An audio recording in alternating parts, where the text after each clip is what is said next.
kunitakasa mimi mwenye dhambi na kunifanya kuwa huru, sitaogopa moyoni.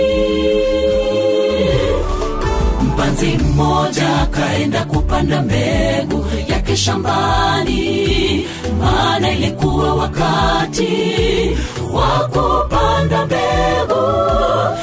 Alipanda mbegu zake shambani mwake, kisha kaenda zake wakati wa mavuno, na haya ndiyo matokeo.